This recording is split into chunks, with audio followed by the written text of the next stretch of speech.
বাড়িতে ঝাড়াঝোড়ো ধোয়া মোছা চলছে। আজ 10 দিন হলো মা চলে গেছে পৃথিবীর মায়া কাটিয়ে অমৃত লোকে। তার শেষ কৃতকার্য হবে। বাড়িতে লোকজন আত্মীয় স্বজন আসবে। অফিস থেকে তো ছুটি দিয়েছে। হাতে তেমন কাজও নেই, তাই নিজে দাঁড়িয়ে থেকে কাজের তদারকি করছে আবির। দাদাবাবু, আপনাদের ওই পেছনের কর্নারের ঘরটাও বৌদিমণি পরিষ্কার করতে বলেছেন। কিন্তু ওটা তো বন্ধ। হ্যাঁ, চলো আমি খুলে দিচ্ছি বলে আবির ঘরটা খুলে দিল। এটা মায়ের ঘর। বয়স হয়েছিল, তারপরে চলাফেরা করার ক্ষমতা হারিয়েছিল। বড্ড নোংরা করত। তাই ছনিয়া বলেছিল, ঘরের সামনে সবসময় নোংরা ভালো লাগে না। তোমার মাকে পেছনে একটা ঘরে রাখো। তাই করা হয়েছিল। ঘরে তেমন কিছু ছিল না। মা খাটে শুতে পারত না, খাট দেওয়া হয়নি। মা নিজের মেঝোতেই শুতো।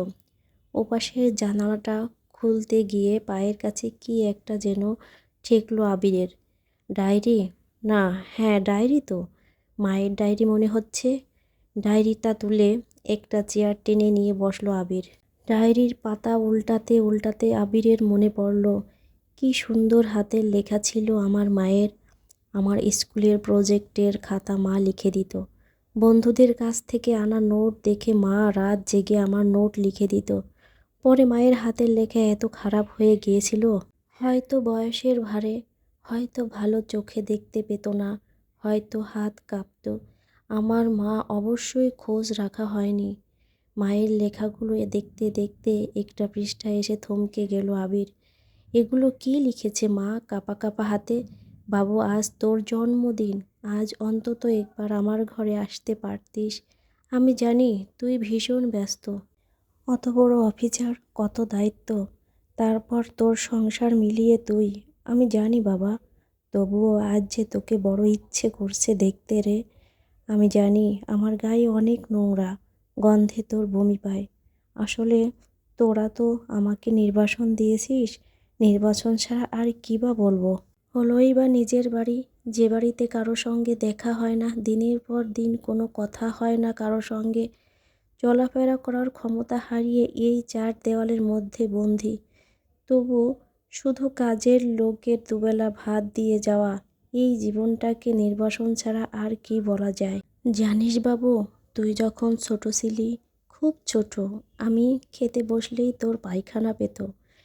কৃষিবাড়ির বউ আমি। সংসারের কাজে সব সময় ব্যস্ত থাকতে হতো। ঠিক মতো খাওয়ারও সময় হতো না। তুই কান্না শুরু করলে তোর ঠাকুমা আর রাখতে পারতো না। তাই বেশিরভাগ দিন তোকে কোলে করে আমায় ভাত খেতে হতো। আর অমনি দিতিস পায়খানা করে। কি আর করব, নাড়া লাগলে তোর আবার পায়খানা হবে না। তাই এভাবেই তোকে কোলের মধ্যে রেখে খাবার খেতাম। জানিস, একটু গন্ধও আমার নাকে লাগতো না। বরং তাড়াতাড়ি খেতাম যাতে আমার সোনা ছেলের কোনো অসুবিধা না হয়। তোর একটা বদঅভ্যাস ছিল, রাত জাগা।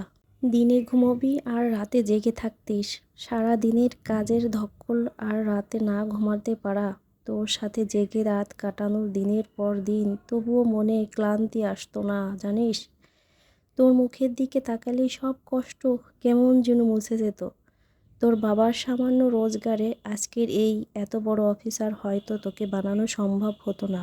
সংসারে কার্পণ্য করে, কোনো বিলাসিতা না করে তোকে মানুষ করার সেই আমার অদম্য জেদ। সংসারের কাজের ফাঁকে রাতে তোর পড়ার সময় তোর পাশে বসে হাতের কাজে করছি দুটো পয়সার জন্য, তোর একটা টিউশন খরচ জোগানোর জন্য। তুই দেখছিস তো? তারপর যখন একটা একটা করে আমার গয়নাগুলো বিক্রি করে দিলাম, তখন তুই অনেক বড় আমাকে জড়িয়ে ধরে বলেছিলি, মা আমি তোমাকে হীরার গয়না বানিয়ে দেব। এক অজানা আনন্দে সেদিন চোখে জল আর বাদ মানছিল না আমার। কিন্তু বিশ্বাস কর বাবু, শুধু আমি কেন, পৃথিবীর কোনো মাই সন্তানের কাছ থেকে দামি গিফট চায় না। চায় একটু ভালোবাসা, একটু স্পর্শ, চায় সন্তানের ছোঁয়া। আজকে খুব যদি একবার আমার ঘরে আমার কাছে আসতিস, সেই ছোটোবেলার মতো তোকে একবার বুকে জড়িয়ে ধরতে খুব ইচ্ছে করছে।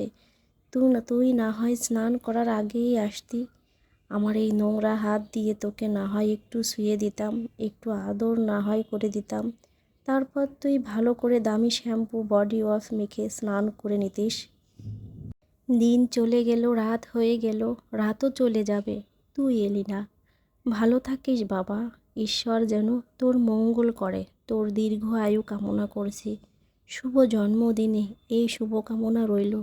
ইতি আশীর্বাদক মা। ডায়েরিটা বুকের মধ্যে জড়িয়ে ধরে আবির চোখের জলে ভরে উঠল চোখের পাতা। কি যে কি ব্যথায় টনটন করে উঠল বুকের ভেতরটা। মনে মনে শুধু বলল, মা যে ভুল আমি করেছি তার হয়তো কোনো ক্ষমা হয় না। যদি পারো আমাকে ক্ষমা করে দিও। আজ মনে হচ্ছে আমার সব কিছুর বিনিময়ে যদি একবার, শুধু একবার তোমাকে ফিরে পেতাম। তাই গল্প শেষে আমি বলবো, প্রতিটা সন্তানেরই মায়ের প্রতি খেয়াল রাখা উচিত। প্রত্যেকটা মারা সন্তানদের যে কী ভালোবাসে সেটা যদি সন্তানরা জানতো, তাহলে প্রতিটা সন্তানই মায়ের প্রতি দায়িত্ববান হতো।